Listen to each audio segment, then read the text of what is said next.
Thank you so much, Agueda, and welcome everyone. My name is Anita McGahan from the Burns Center for Social Change at Northeastern University, and welcome to this workshop series on innovating in the public interest. It's really about innovating in government services. And the subtitle today is Partnering for the Public Good. Partnerships occur everywhere, and we'll talk a little bit about exactly how. This is really about innovating through partnerships to advance the public good. And I'll explain what I mean by that as we get going.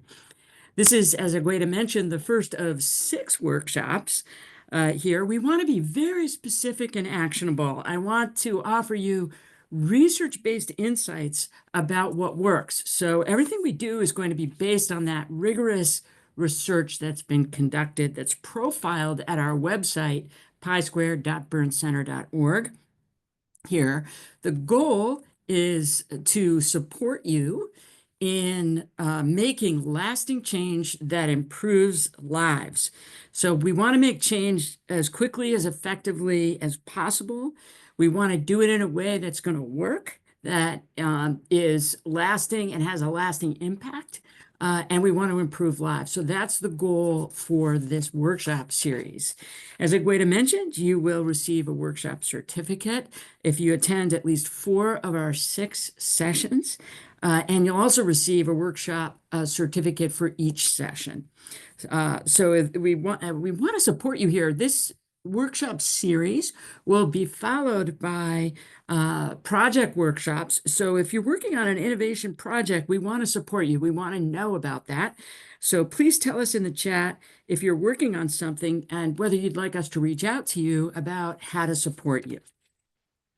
Okay, today's agenda is to introduce the whole workshop series of 6 sessions. So to introduce the workshop series as a whole, the goal is to be smart, strategic, focused, effective, to be an internal entrepreneur from your role, within your role in government. And I also want to talk about the specific agenda of getting started on a project. So if you have an ambition to improve people's lives through lasting change, how do you even get started? That's going to be our topic for today. I wanted to start off by offering you a few examples on how you can be effective. And these are the kinds of examples of projects that we'll be talking about through all 6 sessions. The first example on the upper left-hand side is from IBM. IBM changed its hiring criteria a few years ago away from requiring college degrees for entry-level jobs over to skills-based hiring. So if you could show you had certain skills, even if you didn't have a degree, you could get a job at IBM. And that ended up being phenomenally successful. They ended up filling jobs with people who performed incredibly well, who did not quit the job, who were retained in their roles, and it was enormously successful. Here's another example on the upper right here from Tulsa, Oklahoma. Tulsa, Oklahoma implemented a program to rebuild its downtown core by attracting remote workers that had jobs in other places. So if you had a job in Massachusetts or New York or California, or even in Europe or Canada or Asia, you could relocate to Tulsa, Oklahoma. They would pay you $10,000, get you started with a great apartment, either to buy or rent, set you up in a community, provide you with remote workspace, and bring you into the community. And that turned out to be tremendously successful. And we'll be using that as another case study as we unfold our curriculum.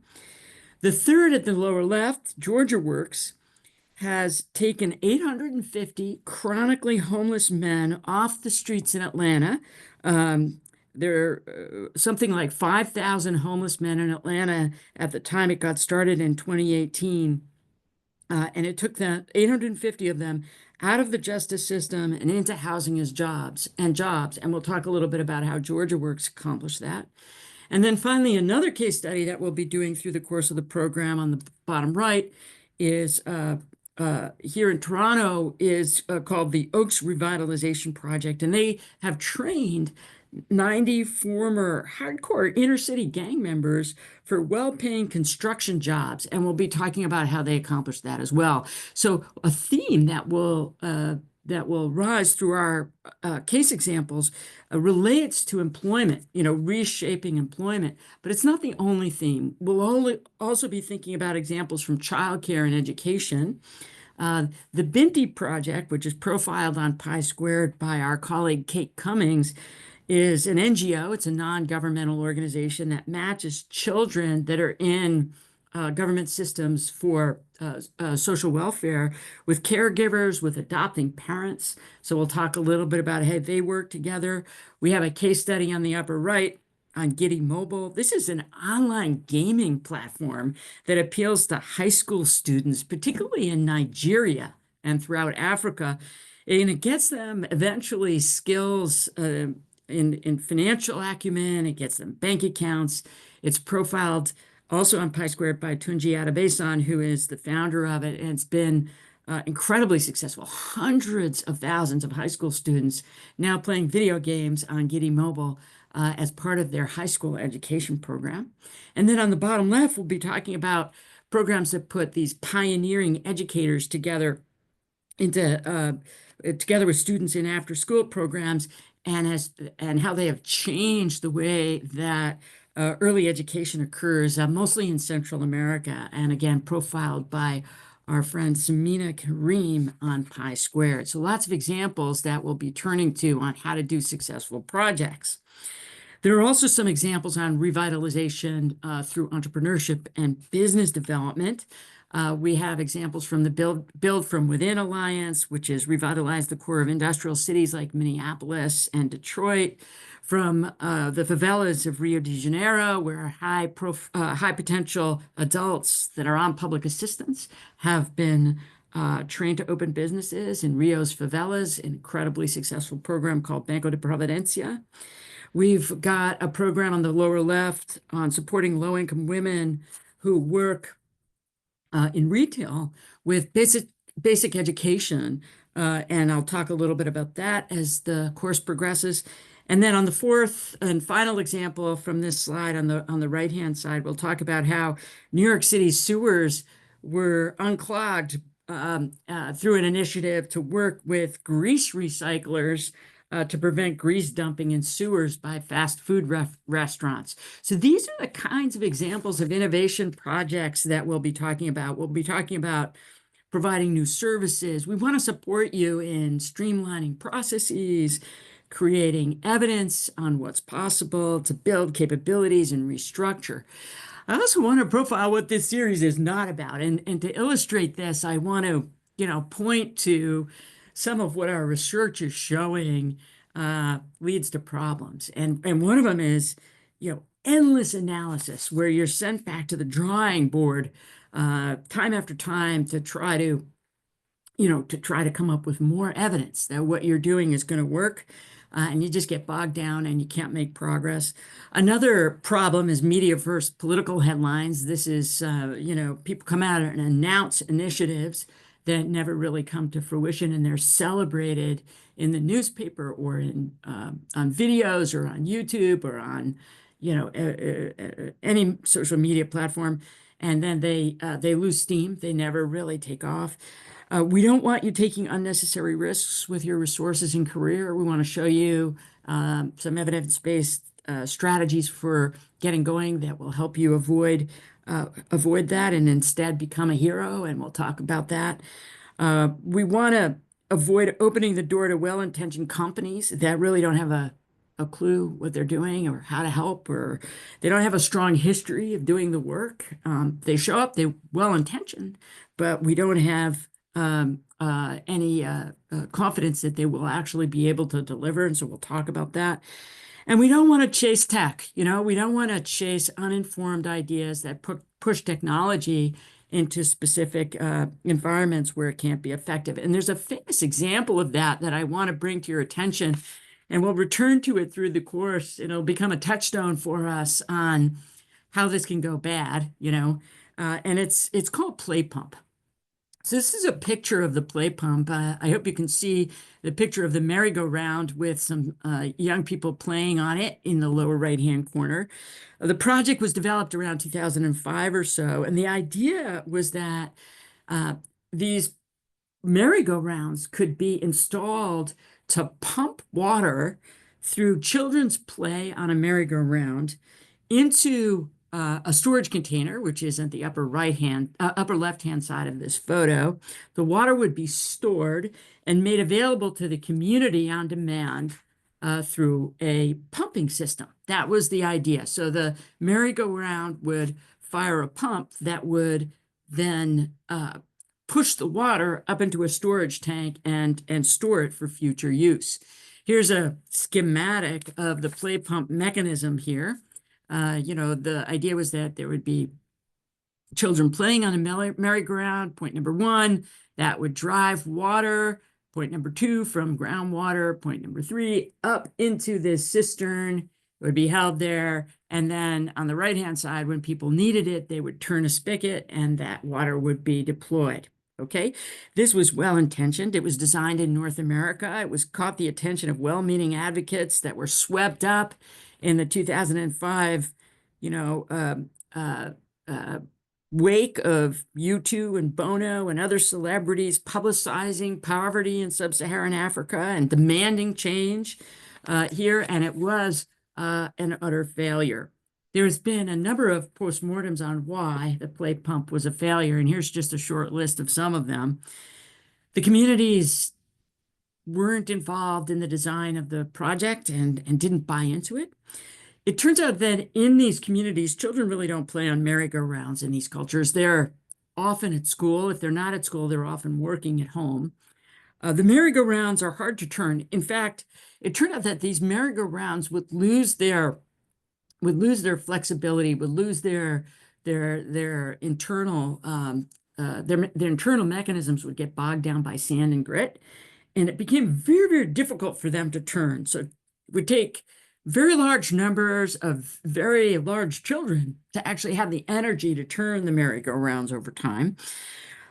Water gathering routines, it turns out, which are often at rivers in nearby streams, they're culturally significant. People go to gather water at these rivers and streams at times that are culturally important, and communication and exchange occurs as water is gathered. And that wasn't accounted for in the design of this. Perhaps even more importantly and somewhat shockingly, there really isn't enough high-quality groundwater in the first place. There's not enough of it. There's insufficient and unreliable groundwater. There's not enough spare parts for the whole mechanism. When these things did go in, they were immediately taken over by bullies and ruffians and people who wanted to control this scarce resource. They redirected pathways in the communities in ways that were dangerous. It was hard to get there. And there was a lot of photo opping by celebrities that really turned off communities. This is the classic profile of a failed project that's pursued through collaborations with well-intentioned but uninformed private sector advocates that get swept up in a kind of emotional passion to try to help. It's all well-intentioned, but these tech push strategies really have been shown very rigorously to be a problem. So part of the purpose of our work is to try to help you not get, absorbed into these problematic situations. And to do that, we want to rely on rigorous scholarship, as I've said. And, we're relying on scholarly studies and a lot of work that's been done over the last several decades on corporate social responsibility, on ESG investing, on what's gone wrong, what's gone right, global health and development. We've done work on innovation in government, where that pays off. And all of this background research is available to you on the Pi-Squared website at pisquared.burnscenter.org. That material is organized and sorted there, and so you can click through to it. It includes research studies, research papers, but also video interviews. We also have a podcast at Pi-Squared. You can get the link at pisquared.burnscenter.org, but we're podcasting at private innovation in the public interest, which is available on all the major platforms. So we're going to be drawing on educational leadership and scholarship as we make these recommendations. Right. So the research shows that there's a number of myths. And as I kick off this 6-part series, I want to bring them to your attention because they're incredibly important. The first myth is that the public good is well identified primarily by government. It turns out that's not true. The government is a number of agencies and processes and departments and so on, many of which have been structured in pursuit of the public good. But these are primarily only organizational forms. They're sort of set up based on historical, vetted, kind of shaken out ways of doing things that that reflect kind of historical trade-offs and the history of the way the organization has developed. Of course, many of the people, most of the people in government, in these jobs and jobs that are supported by these systems, are incredibly insightful and incredible advocates of the public good. But there's really no guarantee that the primary or only place to understand the public good is in government. There's also a lot of people in non-governmental organizations, nonprofits that have great ideas, hospitals, schools, universities, even in companies that have good ideas about what the public good could be. And one of the positions that I'm going to take in this course is that we each have responsibility and insight about what the public good is. All of us, everyone. And the real challenge is figuring out how to use organizations, including governmental agencies, to actually deliver. So that'll be the theme we come back to. A second myth is that companies have tons of money and capacity to help. The truth is that even in their core businesses, the half-life of companies is something like 6 years. You know, companies often fail. They often are resource constrained, and they often have inspired advocates for change, but not the depth of capacity that we would want them to have to help. Another myth is that the bad media attention will curb bad behavior. It turns out that maybe it will, maybe it won't. We can't count on the media to curb bad behavior. Another myth is that new technology is easy to implement. It turns out that the barriers to tech implementation tend to be cultural and organizational. They tend not to be the technology itself. The tech itself tends to be more accessible than the mechanisms for its implementation. And we'll talk a lot about that in this workshop series. Another myth is that good ideas will carry the day. You know, it turns out that good ideas are actually relatively abundant. What's difficult is implementing them and putting them into work. And that's what we're about at Pi Squared and what we hope to focus on here. There are also some underappreciated truths that we will return to throughout this series. And here's a short list, and I'll go through this quickly. The first is that public servants see countless innovation opportunities. There are many of you that know a lot about what to do. And that is full stop. Many people that are working in government every day see ways to make the systems that they're dealing with better and more effective. A second is that many people in the private sector want to help, but they don't understand how government works. I was talking with Kate Cummings on Pi Squared about how many people in my MBA classrooms over the years are simply clueless about how government works and about how change happens. In fact, on Pi Squared, I also talked with a leading thought leader in the corporate sector named Roger Martin about this as well. It's surprising how little public sector understanding of the public sector permeates corporate life. A third is that an underappreciated truth is that really that the private sector and the public sector operate independently. They're both essential. Neither of them operates without the other. The interaction between the public and private sector happens constantly through purchasing, through regulation, through where you get your software, The manufacturer of the desk that you're working on right now was probably, or the chair that you're sitting in was probably in the private sector, even though you're a public sector employee. There's a billion ways that the private sector and the public sector interact, and working together is critical for making progress. And here's a critical reason why. Governments tend to be strong on scaling and accountability, but not on experimentation. It's super hard to experiment with new ideas in the public sector simply because of the mandate for scale and accountability and for treating everybody the same. On the other hand, companies tend to be good at experimentation and learning and pivoting, but they're not very good at persistence and reliability. They tend to frequently fail and frequently change. And so what we're going to be about in this workshop is leveraging the strengths and protecting against the downsides of working across sectoral boundaries here.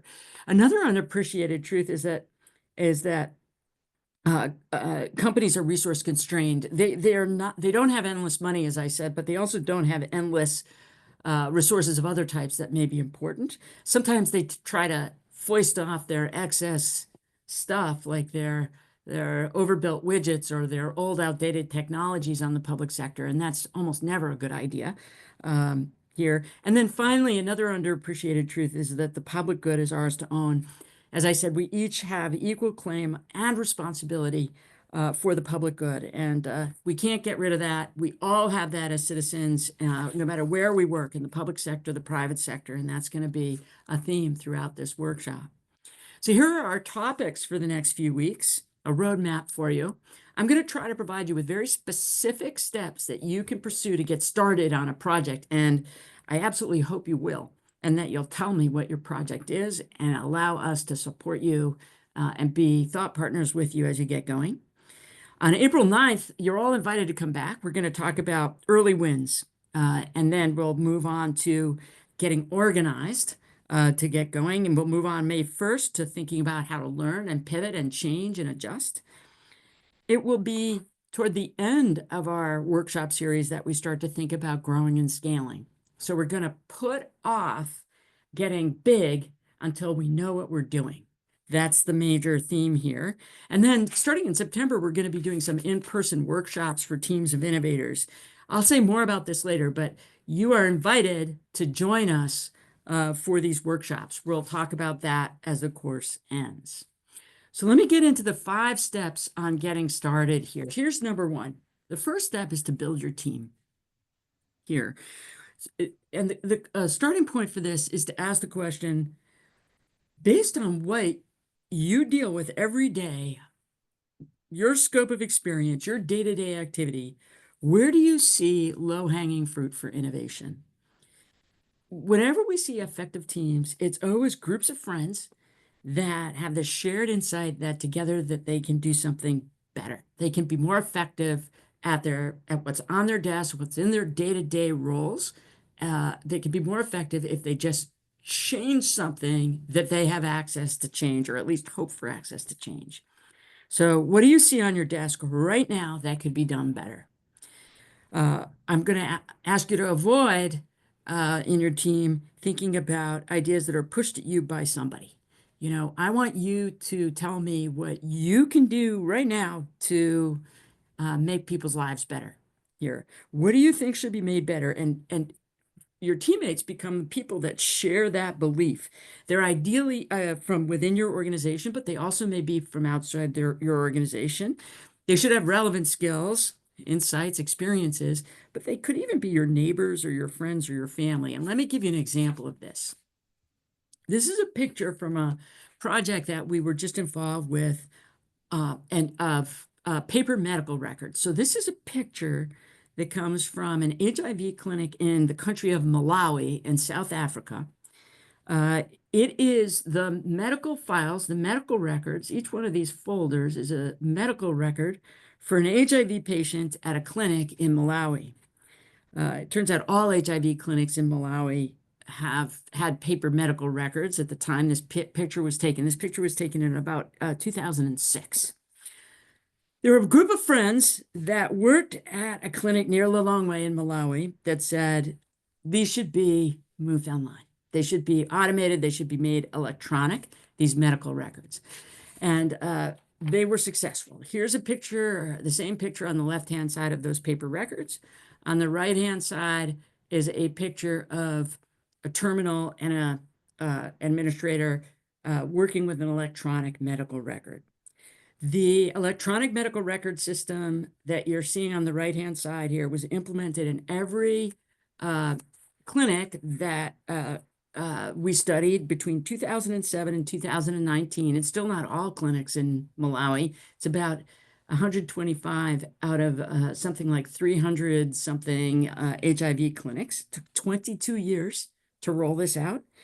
And the question I want to bring to the forefront of your thinking is, why was such a simple idea so hard to implement? Well, the answer is a lot of these clinics didn't have reliable electricity.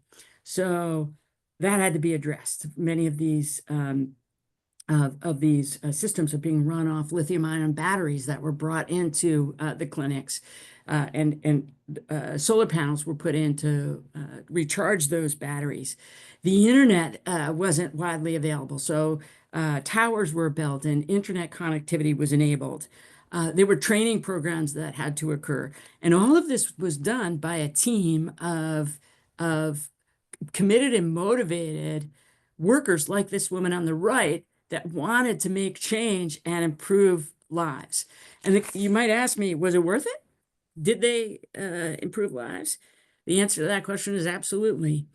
HIV deaths at the clinics dropped 28% as a direct result of this system, as electronic medical records enabled follow-up care and continuity of care and shortened waiting times and made it easier for clinic staff to follow up with patients who were very sick here.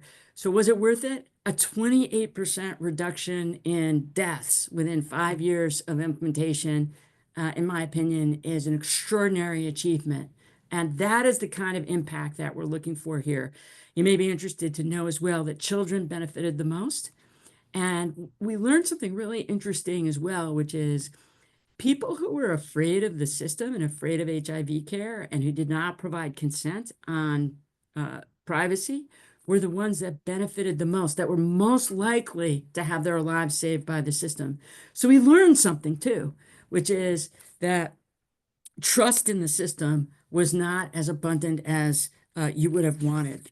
We learned that people who didn't trust the system, maybe because follow-up care was not provided, were the ones who most needed the system. So able to really, kind of demonstrate to health leadership in Malawi the importance of modernization of these systems. So step one, here's a kind of series of questions that I want to encourage you to think about as you build your team. Within your day-to-day activity, where do you see the low-hanging fruit for innovation? Who else cares about what you see as possible? Who do you trust?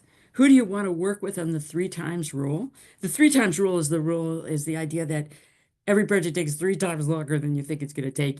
Even when you plan for something to take 3 times longer, it takes 3 times longer. So you're going to have to work with people for a pretty long time. Who do you want to work with for 3 times longer than you think you're going to need to get something implemented?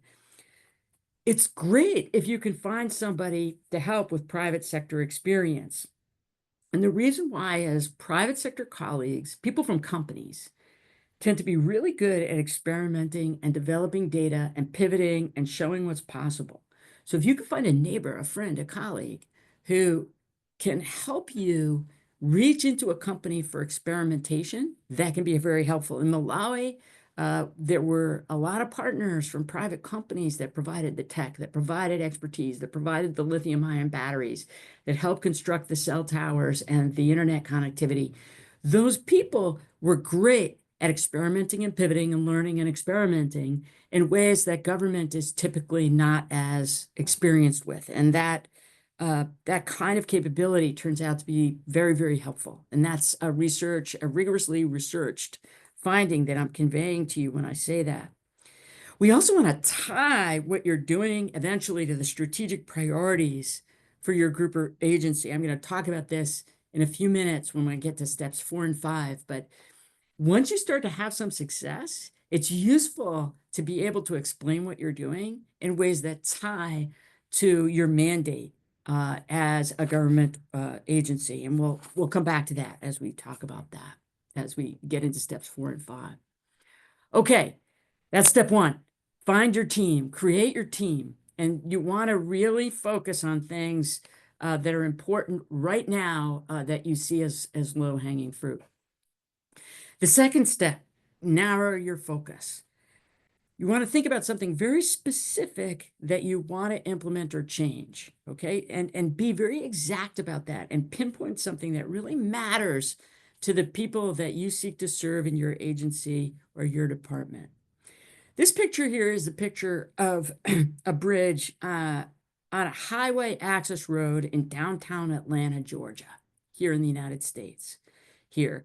And Georgia Works, which was founded in 2013 by a retired investment banker from Atlanta, he used to drive on this patch of highway access here and and have the feeling that his neighbors, these people that are living under this highway underpass, they deserve better than to have to camp out on this highway underpass. He felt that there before the grace of God went him, he could have ended up in this highway underpass, but he had more opportunity than and more good luck than people who were camping here had. And he founded Georgia Works with the specific goal of trying to make it, to create more options, particularly for homeless men that were living under this underpass, better options for them than choosing to live in this place. That was his goal. He wanted a sort of self-clearing out of this underpass. He wanted a homeless man not to have to choose to be in this underpass as opposed to better choices that he wanted to provide to them. Now, some years later, the successes of Georgia Works have been profound. Even back in 2021 or so, we had evidence of some of the successes, and here's a chart that describes them. On the left-hand side here, 100% of the clients had a permanent full-time job. 100% of people that went through a 6-month to a year-long Georgia Works program had a permanent full-time job when they graduated. Lower left here, 75% of them made it through to graduation. This is a program that has a zero tolerance policy for drug and alcohol addiction, and that's really hard. 75% of the clients make it, 25% don't. Next column, 90% of all graduates were active in the lives of their minor children. Turns out a lot of these men had unresolved challenges in caring for their children that needed to be addressed, and the Georgia Works program helped them with that. 100% of these clients had a bank account by the time they left the program. Next column, more than 95% avoided criminal recidivism. Many of these men, all of the men that were eligible for Georgia Works were nonviolent here, but almost all of them had some sort of criminal record for vagrancy, homelessness, shoplifting, other kinds of crimes like that. And many of them had been incarcerated, particularly in the city jail. The 95% of men that graduate from Georgia Works are not in the justice system anymore. 80% are still employed, living independently and contributing to society. More than 75% have driver's licenses, and 100% have access to come back into the program for support.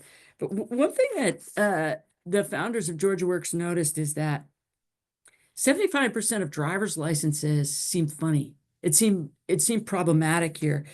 It turns out that in the state of Georgia, there was a law that said that you automatically had your driver's license suspended if you didn't show up for traffic court.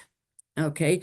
And it turns out it's very common for especially low-income people to miss traffic court. Lateness is very common, especially among low-income people who don't have driver's licenses because they have to rely on public transportation to get even to traffic court. And the bus system in Atlanta is often running late. Childcare problems, sick children, car breakdowns, work demands, all of these are reasons that people were missing their traffic court appearances, and their driver's licenses were automatically suspended as a result of that. No license means you can't drive a landscaping truck, you can't drive a sanitation truck, you have to rely on these crummy buses in order to be able to get to a job. The insight that emerged out of Georgia Works was if we could lift or change this rule, then we could get a lot more people into employment and keep them off the streets. So the leaders of Georgia Works worked together with the Georgia Justice Project, which is a group of legal specialists. And in 2022, this rule was changed.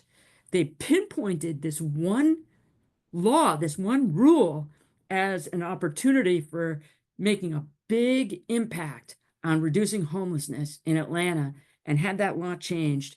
And now many, many more men that graduate from Georgia Works are able to retain jobs in landscaping and sanitation driving and so on as a result of that effort. So narrow your focus. What is a high leverage point for changing the system? No play pumps, no big sweeping media driven, celebrity driven initiatives. Let's figure out something very specific that you can do that will really help people here. Okay. What assumptions have to be addressed to prevent implementation? It turns out in Atlanta, the assumption was that most homeless men, were mentally ill or had other chronic problems that would prevent them from working. That is not true. Many of these men really just lost their capacity, had bad habits, sure, but lost their capacity to have access to systems. The assumptions in Malawi were that because there's no electricity, we can't have electronic medical records. Well, that problem could be solved here. So what assumptions have prevented implementation? And then what information can you generate about those assumptions that challenges them? What do you think has changed since systems were initially developed, or that law went into effect in Georgia, or the clinics were initially set up in Malawi? What can be changed now that maybe couldn't have been changed then here? And how can you show that that's possible? What evidence would you like to have to show that in HIV clinics in Malawi, or with 10 homeless Atlanta men, change could occur? Okay. And then, can you identify something very specific that would matter a lot to improving lives? One highway underpass in Atlanta, if that can be cleared out, because the men who used to live there choose to do something different, that would be that's your lynch plan. That's your way in to trying to show the change makers in your environment, the people that can make decisions that'll matter about the way the systems are organized, that change is taking place. Okay, I'm talking a lot.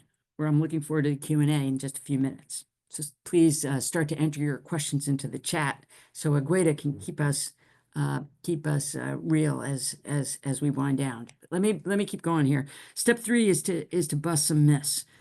Before you commit to a project, before you decide what you're going to do, think about what evidence you're going to need to refute an objection to change that you've heard a million times here. We want to make sure that the thing you want to do is actually going to have a big impact, and that you're going to be able to overcome objections. Okay, so let me give you an example here of another project that we're going to be focusing on as another case study that's going to come up again and again in our workshops. And this is about a company called Natura that went into the Amazon rainforest and worked with local communities to prevent deforestation. So on the right-hand side here, you can see a picture of these 3 wonderful young people here. On the right-hand side here is a fellow called Leo Ponjalupe. He's on pi2.burncenter.org. He was a doctoral student who grew up in the Amazon rainforest, who studied with us here in Toronto and did his dissertation in part on the Amazon rainforest.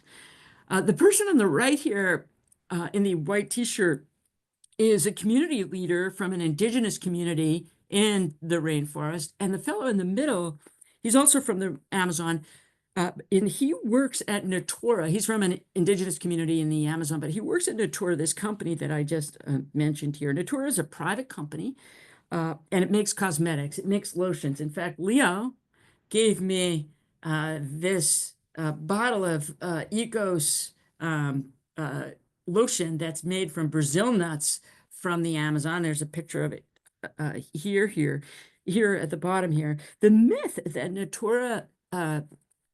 Natura shattered is that companies are killing the Amazon. That development of the Amazon through clear cutting and fire deforestation is inevitable. That's the myth. That communities are going to do that, communities such as the one led by the fellow on the left here, that communities are going to set fire to the trees or cut them down and sell them for lumber, and then start soy or corn or cattle farming because they need money. That's the myth. Natura went in and cut some deals with community leaders, and it took a lot of work. And this fellow in the middle here works for Natura, did this work. That went to these communities and said, we're going to present you with an opportunity to sell your nuts and fruits to Natura. Those nuts are going to be made into these very, very expensive lotions that are going to be sold to people like me living in places like Boston or Toronto. We're going to give you a 3-year contract, and don't cut down your Brazil nut trees. Instead, we'll give you a steady source of income for gathering the nuts here. Now, what kind of effect did that have? Leo used geomapping and satellite photographs to show the impact of Natura in the Amazon. This is a little bit hard to read, but the top 2 pictures show a map of the Amazon rainforest in the year 2000. And on the left-hand side, we've got forested proportions. This is carbon assessments that are made through satellite photography. On the right are fire incidents, and that's in the year 2000. And in the bottom, the same maps for 2018 after Natura's program was rolled out. Forested proportion in 2018, you can see it's gone down. The rainforest loss is approximately the size of the state of California over this period, this 18-year period. And fire incidents are very easy to see on the right-hand side compared to the earlier year, 2000, many, many more fire incidents as clear cutting occurs. It turns out Natura, in an analysis that Leo did using this data, preserved an area approximately the size of the state of New Jersey during a period of loss of approximately the size of California. And you may say to me, New Jersey's not as big as California, and that's true. But it is still a remarkably large preservation effort that Natura, as a privately owned company, accomplished when the governments in these communities could not accomplish that on their own. So through working with the local communities, a private company led to rainforest preservation at a scale that was really profoundly important. So the question here that I want you to think about under step 3 is, what's the evidence you can develop to refute an objection to change? Can you go deeper than the resistance that you're afraid of facing here? Don't assume the worst of people. Assume that if you can show them what's possible, that they'll get on board. And what can you show? What are the stories of the people that have been that are being affected? How does the system structure reflect old constraints, like the way that licenses and permits were dispersed in Atlanta, Georgia, 25 years ago? What's possible now that wasn't possible then. Here, how much does change matter to the people whose stories you're telling? This young guy in the Amazon rainforest that works for Notori, he cares about the biomass, sure, but he also cares about preserving his heritage culture and the traditions and the way of life and the beauty and community of the Amazon rainforest. How can that be cultivated here? Okay, step 4, we want to tie the agenda for change to a redefined public good that's important in your agency. Let me talk a little bit about this example from New York City, which is my hometown. Uh, this is a schematic diagram of the way a fast food restaurant is supposed to dispose of its grease. So we have a car that's pulled up into a fast food restaurant on the upper left-hand side. There's oily wastewater on the right-hand side that's generated through the cooking. It's dumped through some sort of a system into a pipe that is supposed to go into what's called a grease interceptor that's depicted on the lower left-hand side. That's supposed to collect the grease and prevent it from going into the sewer system. Well, guess what?